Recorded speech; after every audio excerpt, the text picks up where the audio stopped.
A token is a generic, quantified unit of value that is registered on a blockchain network.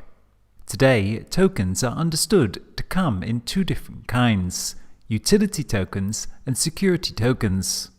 Security tokens represent fixed assets of some kind. It may be a piece of property, such as a house or a share in a company. A utility token is a more liquid medium of exchange that gives one access to the value created by a blockchain network.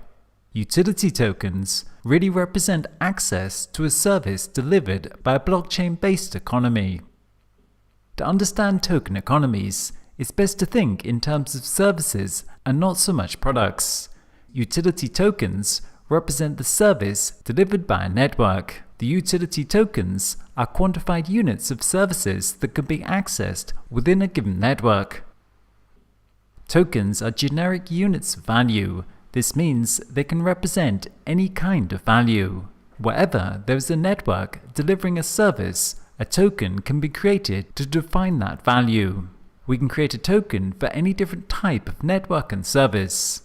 For example, if we have a community watch scheme where people look out for each other's houses to make sure there are no trespassers or burglars, this is a community or network that is delivering a valued service of securing people's homes. We can then define an economy around that community by creating a token that quantifies the service delivered and a blockchain system that keeps track of who is delivering the service and who is using it. This utility token is then used as a medium for the exchange of that service. Those who consume the service have to give tokens to those who provide it. In this example, we can see how token economies work to formalize what was previously informal and merge economics and social communities in new ways. The services on these blockchains can be of many different kinds. Healthcare services, for which you might have a health coin. It could be cleaning services, a clean coin, a transportation service. For example, the DAV token is a form of utility token. The DAV network is a blockchain platform currently under development that connects transport and logistics service providers with those who need those services. In particular, it focuses on connecting autonomous vehicles. Members of the ecosystem can earn DAV tokens by providing transport services, by say letting your self-driving car give rides to passengers when you're not using it, or having your drone help out with the delivery. While users of the service pay tokens to be transported anywhere or to send and receive packages through the network. A unit token, such as that of the DAV token, should then reflect the quality and quantity of the service that the network can deliver. The better the quality, the more people will want it, and the greater the quantity of the service delivered, the more tokens will be needed.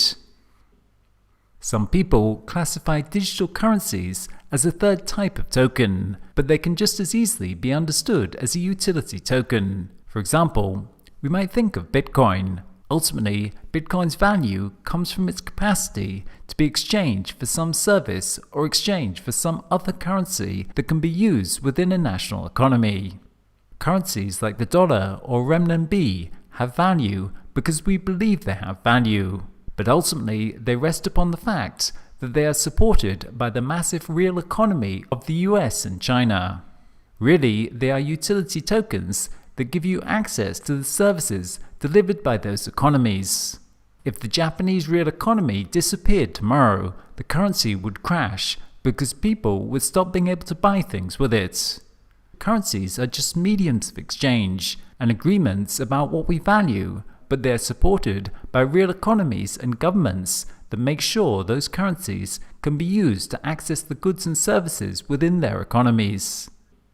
Bitcoin may not be directly linked to any one national economy, but at the end of the day, it is linked to the global economy in one's capacity to exchange it for other fiat currencies that are linked to national economies. Thus we can see how currencies are a form of utility token that provides access to the services created by a given economy. Whereas fiat currencies provide access to a national economy, tokens provide access to a blockchain-based networked economy. Because because tokens have a price that can be issued and sold at the creation of a new network to fund its development, similar to the way startups have used crowdfunding platforms like Kickstarter to fund their future development. The money is typically received in digital currency form and goes to the founding organization that is developing the network and issuing the tokens. In the same way that a company increasing sales is an alternative to raising money, token launches can be an alternative to traditional equity-based financing, and as we'll discuss in a future module, can be an effective way to fund previously unfunded shared infrastructure, like open source projects. Utility tokens, also called app coins or user tokens, represent future access to an organization's product or service. The defining characteristic of utility tokens is that they are not designed as investments. If properly structured, this feature exempts utility tokens from legal regulation covering traditional forms of securities. By creating utility tokens, a startup can sell digital coupons for the services that it's currently developing, much like retailers may accept pre-orders for a good that may only be available weeks later.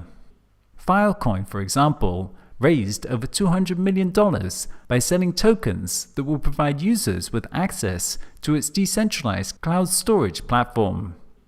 Thus we can see that the traditional divides that defined the industrial age financial system become blurred and redefined within this new model of token economics.